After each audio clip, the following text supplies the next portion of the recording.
تفضل يا أخي يوسف. السلام عليكم. عليكم السلام ورحمة الله وبركاته. كنت أريد أن أسألك يا شيخ، وأولا أريد أن أقول لك أني أحبك في الله. أحبك الله الذي أحببتني فيه. م- حياك الله. معك من مصر. يا مرحبا، حياك الله. أولا كنت أريد أن أسألك يا شيخ، بعد إتمام حفظ القرآن الكريم ماذا يبدأ من أتم حفظه كاملا؟ وبارك الله فيك. عليك بفهم تفسيره ودراسة علومه، أن تعرف ناسخه ومنسوخه وأسباب النزول ومكيه ومدنيه، أقصد, ويعني تتبحر فيه أكثر أقصد يعني يا وتدرس شيخ، يعني. لمن أراد أن يناظر يعني ومقارنة الأديان، وأراد أن يختص فيها يعني. هو طبعا الذي يناظر لابد أن يكون له معرفة بالتفسير، خاصة الآيات التي نعم. فيها دائما جدل في مقارنة الأديان، يعني مثلا آيات القتال، آيات المرأة، الآيات التي دائما فيها جدال في مقارنة الأديان لابد أن تحفظ تفسيرها وتفهمها جيدا. مم. تمام. إضافة إلى ذلك تكثر، أنا دائما أنصح هذه النصيحة، تكثر من الاستماع إلى المناظرات. تكثر من الاستماع للمناظرات. لماذا؟ لأن المناظرات ستعلمك، الاستماع إلى المناظرات ستعلمك الطرق الخبيثة التي يستخدمها الطرف الآخر، كيف يروغ كما يروغ الثعلب، كيف تسيطر عليه، كيف تحاصره، كيف تلزمه بالرد. هذا لا يمكن أن تعرفه لا من خلال كتب ولا من خلال محاضرات، تعرفه من خلال المناظرات نفسها، شيء عملي أمامك تراه. طبعا لازم تشاهد مسلما متخصصا بارعا في المناظرات وتتعلم منه كيفية إدارة المناظرات وكيف يعني يحاصر الطرف الآخر أو يلزمه بالإجابة. فتكثر من تشاهد جميع المتخصصين، لا تترك متخصصا إلا وتتابعه وتتعلم منه كيفية إدارة المناظرات والرد عليهم وكذا.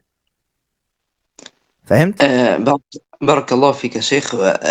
طب، وفيك بارك الله. من أراد أن يختص في مقارنة الأديان، هل عليه أولا بالتمكن في طلب العلم الشرعي، أم هذا ليس بلازم له؟ لا طبعا لازم يتمكن من طلب العلم الشرعي، يعني معرفة يعني مش يتخصص مثلا في الفقه أو كذا، هذا تابع للفتوى والفقه، لكن يعرف يكون عنده علم جيد بمصطلح الحديث، يعني معرفة الحديث الضعيف والصحيح والمنكر والموضوع وما الفرق بينهم، لابد أن يعرف هذا. لأن إذا احتج عليك نعم. نصرانيا بحديث ضعيف توضح له وتقول له هذا الضعيف ليس حجة لأن العلماء قالوا فيه كذا وكذا. احتج عليك بحديث، وطبعا هذه المسألة كثير ما يفعلها الملاحدة والنصارى، يحتجون بالأحاديث الضعيفة دائما والموضوعة، فلا بد أن يكون لك علم جيد جدا في علم مصطلح الحديث، لازم. أي نعم. تمام. ومعرفة التفسير وكذلك العقيدة. قبل ذلك العقيدة لابد أن تعرف عقيدتك، يعني في مسألة الصفات، في مسألة إن النصارى دائما يعني والملحدين يناقشوا في مسألة الصفات وهكذا، تفهم عقيدة الإسلام في صفات الله عز وجل وفي أسمائه، الأسماء خاصة يعني تعرف معناها عصر. وكذا. يعني أسماء الله عز وجل، في حتى مثلا في أسماء لم تثبت عن الله سبحانه وتعالى، يعني زي مثلا الضار، اسم الضار ليس ثابتا أن الله سبحانه وتعالى اسمه ضار، لازم تعرف الفرق بين الصفة والاسم. يعني ممكن يأتيك نصراني يقول لك من أسماء الله الحسنى عندك إيش الشبهة الذي يقولونها، والله نسيت، دائما يقولونها في شبهة يعني، الضال، يقول لك عندك من أسماء الله عز وجل أن الرب مضل، هذا ليس من أسماء الله عز وجل. فهمت؟ هذا ما ورد في الكتاب في السنة. لم يرد، صحيح. نعم لم يرد أن من أسماء الله عز وجل أنه مضل أو ضار. مم. أما شيخ عن المنهجية في ذلك، فأنا طالب في البناء المنهجي، فهل ذاك بكاف أم لا؟ وبارك الله فيك. هو طبعا البناء المنهجي رائع وجميل، وأي شيء يشرف عليه الشيخ أحمد السيد يعني شيء رائع وعظيم، لكن لا تكتفي به، لابد الطالب العلم. ليش اسمه طالب علم؟ يعني كل يوم يطلب العلم، كل يوم. الدين حده واسع، وعلم الدين واسع جدا. كل يوم تتعلم معلومة، كل يوم تزيد. اشترك في أكاديمية كذا، ادرس كتاب كذا، احضر محاضرة كذا. يعني لا تتوقف، عليك بالاستمرار. فالعلم بالاستمرار. إذا توقفت خلاص، هذه هي بداية النهاية. لا تتوقف أبدا في طلب العلم مهما بلغت من العلم. تمام، مهما بلغت من العلم استمر في التعلم. طب للتمكن يا شيخ، هل المدة ما المدة يعني المتوسط في التمكن لطالب العلم يعني؟ وبارك الله. المدة تختلف من شخص إلى آخر، هذه حسب القدرة العقلية، إضافة حسب المجهود. في اللي يضغط على نفسه فيتعلم بسرعة وكذا، يعني يتعلم الأساسيات بسرعة. وفي الذي يعني يطول به الزمن، فبالتالي هذه لا أستطيع أن أعطيك مدة معينة، لأن هذه تتفاوت من شخص إلى آخر، تختلف من شخص إلى آخر. أنت ما تفكر بالمدة، أنت ما تفكر بالمدة، فكر في العلم، أنك تريد أن تتعلم إن شاء الله حتى في 20 سنة. المهم أنك تتعلم، اخلص.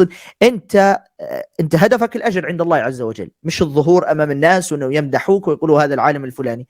أنت هدفك الأجر، ابتغاء الأجر عند الله عز وجل، فلا تهمك المدة، توكل على الله عز وجل.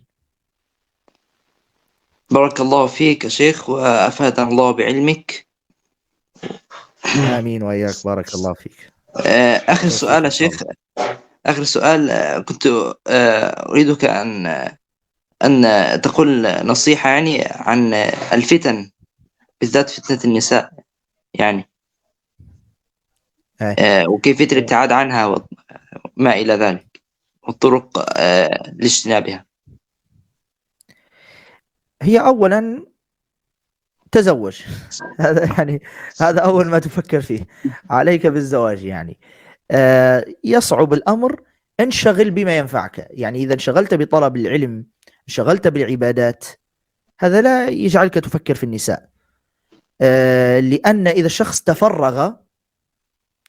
تفرغ أصبح عقله يفكر في المرأة الفلانية، جسمها كذا، شكلها كذا، شعرها كذا، يبدأ يفكر. ليش؟ لأنه متفرغ، فارغ، ما عنده شيء، ما عنده عمل يقوم به في يومه، مجرد شخص هكذا يعني يتخيل وخلاص. هذه مهمته في الحياة، التخيل، الخيال.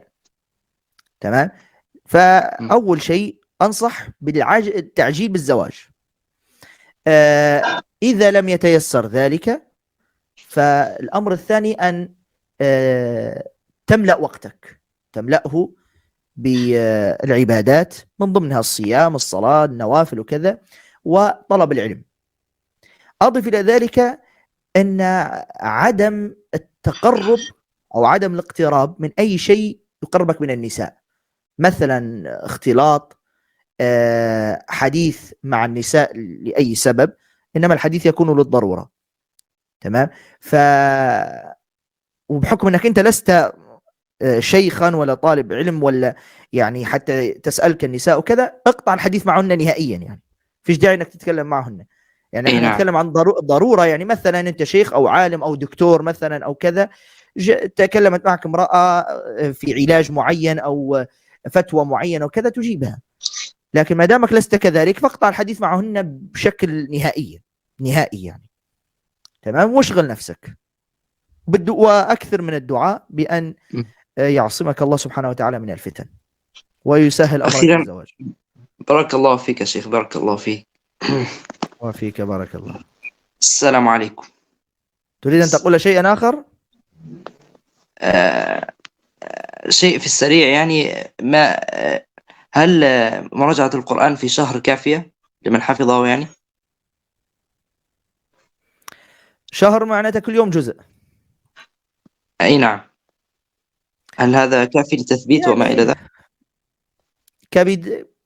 لا أنصح. يعني كبداية ما زال الحفظ لم يثبت وكذا، عليك بالاكثار. لكن أن تختم في شهر أفضل من أن لا تختم نهائيا يعني. لكن زد أفضل، يعني خليها 3 أجزاء في اليوم أو جزئين. مم. بالتدرج يعني يا شيخ، يعني ختمة تبقى في شهر وختمة تبقى في ختمتين في الشهر وبعد كده 3 ختمات، صح؟